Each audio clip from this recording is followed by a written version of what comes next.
हमारी संस्कृति, हमारे संस्कार सदा रहें हमारे साथ। सब्सक्राइब करें तिलक।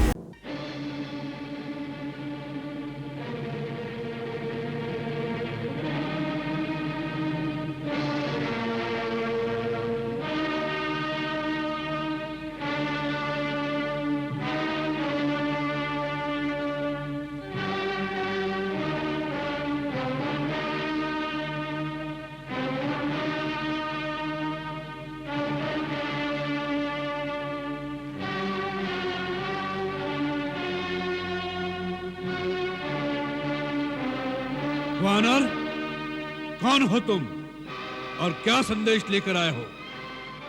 महाराज, सभ्य देशों के राज दरबारों का विधान है कि दूसरे राज्य से आए हुए राजदूत का आदर करके पहले उसे आसन दिया जाए, फिर सम्मान सहित उसका आतिथ्य करके उससे उसके आने का कारण पूछा जाए।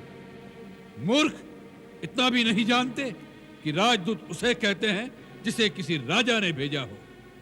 जंगल से आए हुए किसी भिखारी के भेजे हुए वानर को राजदूत नहीं कहते। आप राजा की बात करते हैं लंकेश्वर?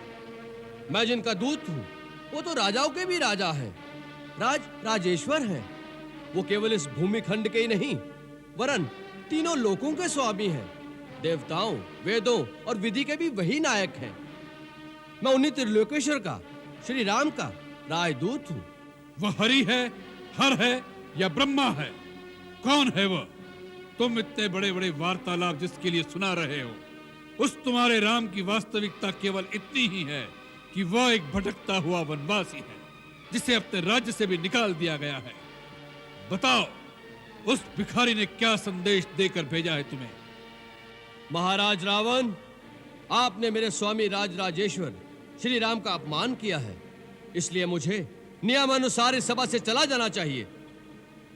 राजदूत का सम्मान उसके राजा का सम्मान होता है, इसलिए राजदूत का प्रथम कर्तव्य है कि वो अपने सम्मान की रक्षा करे, क्योंकि मेरे अपमान का अर्थ होगा मेरे स्वामी राजेश्वर श्री राम का अपमान। इसलिए मेरे लिए अब दो ही रास्ते हैं।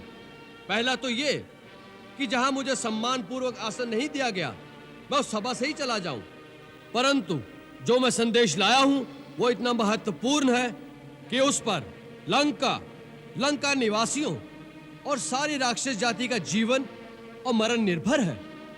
इसलिए मेरे लिए दूसरा रास्ता यही है कि मैं इस सभा में अपने लिए एक राज्योचित आसन स्वयं ही निर्माण कर लूं, जिस पर सम्मान पूर्वक बैठकर मैं अपने राजा का संदेश आप तक पहुंचा सकूं।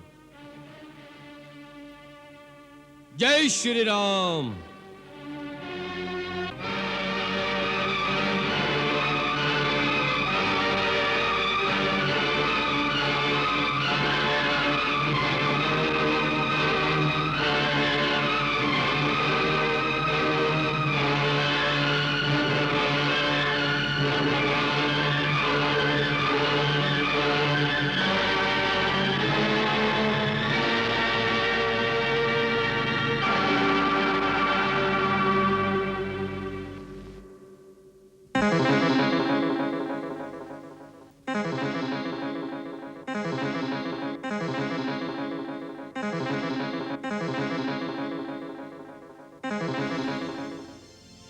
अंगद ने कहीं देखो नहीं ऐसा राजा असभ्य अनीति को शासन, तीनों लोक के राजा के दूत को बैठन को नहीं देत जो आसन। आग लगी अंगद के अंग में, सुन अभिमान भरे संभाषण।